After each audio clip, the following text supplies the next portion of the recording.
साल 2024 में इस दुनिया में एक दोस्ती खासी चर्चाओं में आई थी। दोस्ती थी एलन मस्क और डोनाल्ड ट्रंप की। ट्रंप चुनाव लड़ने वाले थे, प्रचार कर रहे थे। इसी बीच में मस्क और ट्रंप की दोस्ती होती है, दोस्ती अच्छी खासी चलती है। मस्क $300 मिलियन से ज्यादा खर्च कर देते हैं ट्रंप के चुनाव प्रचार में। ट्विटर खरीद लेते हैं, ट्विटर पर एक अकाउंट गिफ्ट करते हैं, बाकायदा उनका सोशल मीडिया पर जो कैंपेन है वो अच्छी तरीके से करते हैं। उनके जो फॉलोअर है 220 मिलियन, उन लोगों से भी वो कहते हैं कि आप ट्रंप को ज्यादा से ज्यादा वोट करें। नतीजा होता है कि ट्रंप जीत कर आते हैं। 20 जनवरी 2025 को अमेरिका के 47वें राष्ट्रपति के रूप में शपथ ले लेते हैं।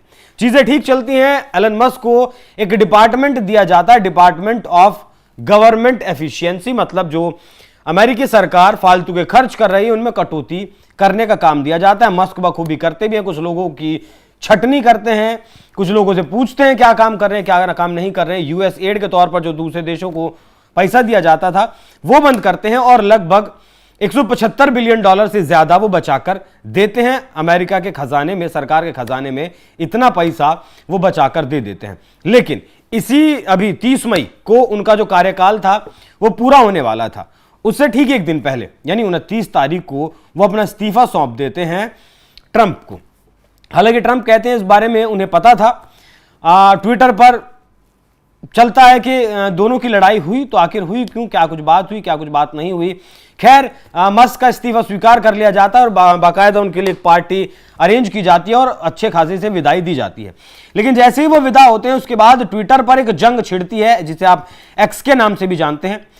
मस्क ट्रंप पर आरोप लगाते हैं और ट्रंप लगाते हैं आरोप मस्क के ऊपर। एक बिल लेकर आए थे ये साहब, जिस बिल का नाम था वन बिग ब्यूटीफुल बिल, जिसमें यह कहा गया था कि सरकार और ज्यादा कर्ज ले सकती है। इस पर जो ईवी जो व्हीकल्स है, इलेक्ट्रिक जो व्हीकल्स हैं, उन पर सब्सिडी हटाने की बात कही गई। ये चीजें खासी पसंद नहीं आई और मस्क ने ट्विटर पर एक एप्स्टीन फाइल का जिक्र कर दिया, जिसमें कि एक जांच हुई थी 2019 में। जब वो पहले ट्रंप सत्ता में थे तब एक एप्स्टीन नाम का आदमी था जिसकी जेल में मौत हो जाती है।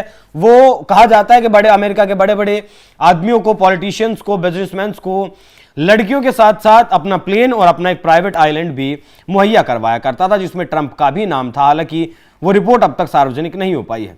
ट्रंप को ये बात बहुत ज्यादा बुरी लगी, वार पलटवार चला। लेकिन अभी 2 दिन पहले अचानक करिश्मा हुआ और करिश्मे के तौर पर यह कहा गया कि नहीं, मैंने गलत कहा है। मस्क ने कहा कि मैंने जो भी कुछ कहा है ट्विटर पर, जो एक्स पर जो भी कुछ मैंने लिखा है ट्रंप के लिए, वो कुछ ज्यादा हो गया और वो शायद मुझे कहना नहीं चाहिए था। इधर से माफी भी उन्होंने मांग ली मस्क ने, ठीक है, उन्होंने ट्रंप ने भी माफ कर दिया और दोनों के बीच कहा जाने लगा कि सब कुछ अब ठीक हो जाएगा। लेकिन जो दिमाग में बात ट्रंप के चल रही थी वो तो चल रही है अभी भी। और अब ऐसा लगता है जो घटनाक्रम फिलहाल घटा है कि ट्रंप मस्क से बदला जरूर लेंगे। कहा जा रहा है कि ट्रंप ने एक जांच बिठाई है जिसमें मतलब अरबों डॉलर की जो डील थी वो उस पर कैंची चल सकती है और उस पर छानबीन की जा सकती है। दरअसल स्पेस एक्स पर ट्रंप ने शिकंजा कसना शुरू कर दिया है। एलन मस्क पर अब कैंची चलनी शुरू हो गई है, यानी कि जो अरबों रुपए की डील थी अब ट्रंप उसकी छानबीन करवाएंगे और शुरू कर दी है। रॉयटर्स एक खबर छापती है कि ट्रंप एडमिनिस्ट्रेशन ने नासा और डिफेंस डिपार्टमेंट को स्पेसएक्स के $22 बिलियन के गवर्नमेंट कॉन्ट्रैक्ट्स की डिटेल रिव्यू करने का ऑर्डर दिया है। यह कदम मस्क और ट्रंप की पर्सनल रंजिश का रिजल्ट माना जा रहा है, जो अब पॉलिसी मेकिंग और डिफेंस सेक्टर को अफेक्ट कर सकता है। ऐसा क्यों? क्योंकि स्पेसएक्स अमेरिका के स्पेस और डिफेंस मिशन का एक बहुत बड़ा प्लेयर है। यह कंपनी स्पेसएक्स जो मस्क चलाते हैं, सैटेलाइट लॉन्च करने का काम वो स्पेस कार्गो डिलीवरी और ड्रैगन स्पेस क्राफ्ट के जरिए इंटरनेशनल स्पेस स्टेशन तक एस्ट्रोनॉट्स को पहुंचाने का काम करती है। साथ में स्पेसएक्स नेशनल रिकॉग्निशन ऑफिस के लिए सीक्रेट सर्वेलांस सैटेलाइट का नेटवर्क भी डेवलप कर रही है। ट्रंप एडमिनिस्ट्रेशन की रिव्यू में $5 बिलियन का वो कॉन्ट्रैक्ट भी शामिल है जो ड्रैगन स्पेस क्राफ्ट से जुड़ा हुआ है और यह स्पेसक्राफ्ट अमेरिका का इकलौता ऐसा स्पेसक्राफ्ट है जो एस्ट्रोनॉट्स को स्पेस स्टेशन तक पहुंचा सकता है।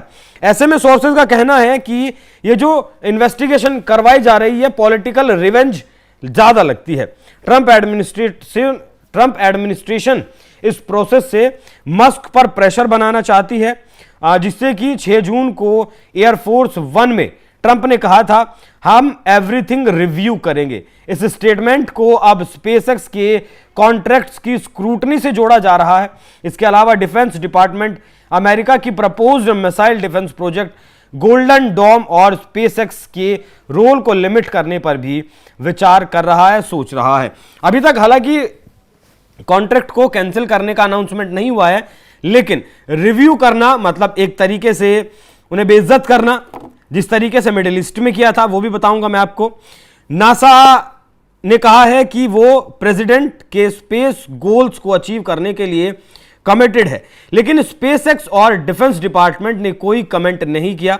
मस्क के लिए मूव चैलेंजिंग हो सकता है क्योंकि स्पेसएक्स अमेरिकी स्पेस मिशंस की बैकबोन है। अब आप समझिए, स्पेसएक्स का जो ड्रैगन स्पेसक्राफ्ट है वो अमेरिका के पास इकलौता ऐसा विमान है जो लेकर जा सकता है आपका एस्ट्रोनॉट्स को स्पेस में। अमेरिका इससे पहले रशिया के स्पेसक्राफ्ट का इस्तेमाल किया करता था, लेकिन रशिया से जब से खटपट चल रही है 1991 के बाद से, जिस तरीके से चीजें खराब हुई हैं, तब से अब ये काम ये स्पेसएक्स करती है। अब बीच में धमकी भी दी गई थी, जैसे ही उन्होंने कहा था कि मैं आपकी जो सरकारी सब्सिडी है, ट्रंप ने जब कहा था मस्क को वो बंद कर दूंगा, तब मस्क ने भी कहा था कि जो ड्रैगन स्पेस क्राफ्ट है मैं इसकी सर्विसेज बंद कर दूंगा। देखिए, गोल्डन डोम का जिक्र आया। गोल्डन डोम अमेरिका तैयार कर रहा है, जिससे कि अमेरिका अपने देश की सरहद के ऊपर अंतरिक्ष में सैटेलाइट्स का एक जाल बिछा रहा है, सैटेलाइट्स का एक जाल बुन रहा है, जिससे कि कोई भी खतरा जब उसके देश के ऊपर आएगा, कोई मिसाइल हो, कोई ड्रोन हो, कोई जेट हो, कोई फाइटर जेट हो, कोई भी अगर आएगा तो ये जो सैटेलाइट होंगी ये उसे हवा में ही, जैसे आप ये आयरन डोम होता है, जिस तरीके से हमारा जिस तरीके से एयर डिफेंस सिस्टम S-400 है, जब कोई भी ऑब्जेक्ट आता है, कोई भी मिसाइल आती है तो वो उसे पहचानता और मार देता है।